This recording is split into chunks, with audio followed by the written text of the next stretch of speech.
बिहार के एक गांव में अजय नाम का लड़का रहा करता था। बचपन से ही पढ़ाई में होशियार अजय अपने मम्मी पापा की आखिरी उम्मीद था। अजय के दादा ने अपने समय में बहुत कर्ज ले लिया था, जिसको चुकाने में पापा की पूरी जिंदगी मजदूरी में निकल गई। उनके पास थोड़ी सी जमीन थी, जिससे उनका गुजारा हो रहा था। पापा की तबीयत मजदूरी करने से खराब रहती थी, पर पापा अजय को इस बात का एहसास नहीं होने देते थे। अजय को पढ़ाई में इतना होशियार देखकर उसके मम्मी पापा ने हर वह काम किया जिससे वह अजय को पढ़ा पाए। अजय की कॉलेज की पढ़ाई खत्म हो गई थी और वह एक छोटी सी नौकरी करने लगा, जिससे उसका खर्चा निकल जाता और साथ में वह कलेक्टर बनने की तैयारी भी कर रहा था। अजय अपने वक्त का एक मिनट भी फालतू नहीं गुजारता था। अजय ने पूरा समय पढ़ाई और नौकरी में ही लगा दिया। अजय के पापा को यह पता था कि वह कलेक्टर बनना चाहता है, इसीलिए घर की हालत बहुत ज्यादा खराब होने पर भी उन्होंने अजय से कभी इस बात का जिक्र नहीं किया और न उसको अच्छी नौकरी करने के लिए कहा। लगातार 2 साल तक अजय पास नहीं हो पाया। उसके बाद भी उसके पिता ने अपना घर और जमीन गिरवी रखकर अजय को आईएएस की कोचिंग ज्वाइन करवाई और उसकी नौकरी भी छुड़वा दी और केवल पढ़ाई करने को कहा। अजय के पापा हमेशा उससे कहा करते, बेटा, खेत और घर दोबारा आ जाएंगे, पर कलेक्टर दोबारा नहीं बन सकते। पूरे साल पढ़ाई करने के बाद अजय का रिजल्ट आ गया, जिसमें वह अच्छे नंबरों से निकल गया था।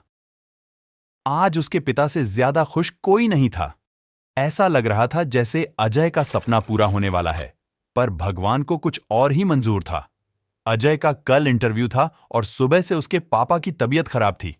अजय के पापा उसकी मां से बार बार कह रहे थे कि अजय को मत बताना, और उस दिन देर रात उनकी मौत हो गई। अब एक मां जिसकी गोद में उसका पति गुजर गया और वह अपने दर्द को भुलाकर अपने बेटे की जिंदगी के बारे में सोच रही थी। मां ने पड़ोसियों तक को इस बात का एहसास नहीं होने दिया कि उसका पति अब नहीं रहा। पूरी रात ऐसे रोई की आवाज भी न निकले, और सुबह अजय जब इंटरव्यू देने जाने लगा तब मां और पापा के आशीर्वाद के लिए उसने मां को कॉल किया। मां ने पूरी हिम्मत लगा दी अपना सच छुपाने के लिए और अजय को आशीर्वाद दिया। और जब अजय ने पापा से बात करने को कहा तो मां बोली, पापा अब तुमसे बात नहीं करेंगे, वह कलेक्टर से बात करेंगे। इतनी बात करके मां ने फोन रख दिया। अजय का जब इंटरव्यू हो गया तब उसे बताया गया कि उसके पिता की तबीयत खराब है, उसको तुरंत घर जाना है। अजय को एक पल नहीं लगा अपने पिता की हालत समझने में।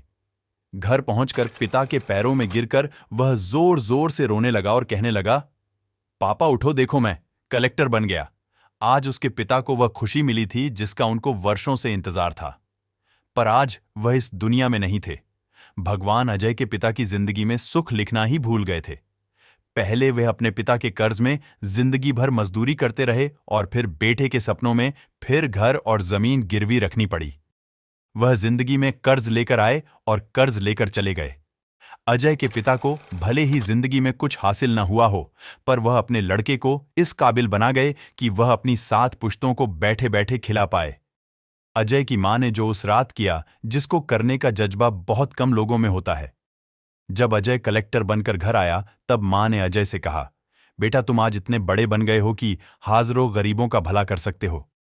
जब भी तुम्हारे सामने कोई गरीब मदद मांगने आए तो अपने पिता और मेरे बारे में सोचना।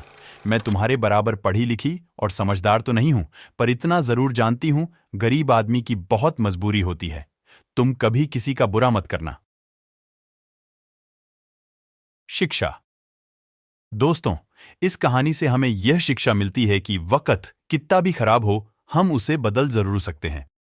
मां और बाप के एहसानों को हम कभी नहीं उतार सकते हैं, पर हम अपने कर्मों से उनकी इच्छा जरूर पूरी कर सकते हैं। यह कहानी सच्चाई पर आधारित है। इस कहानी में हमने पढ़ा कि कैसे अजय के पिता का जीवन लग गया उसे कलेक्टर बनाने में। जब भी कोई किसी पोस्ट पर या जीवन में बहुत ऊपर किसी पद पर पहुंच जाता, तब उसमें बहुत सारे लोगों की मेहनत और त्याग लगता है। जब हम 2 मिनट में किसी को अच्छा या बुरा कह देते हैं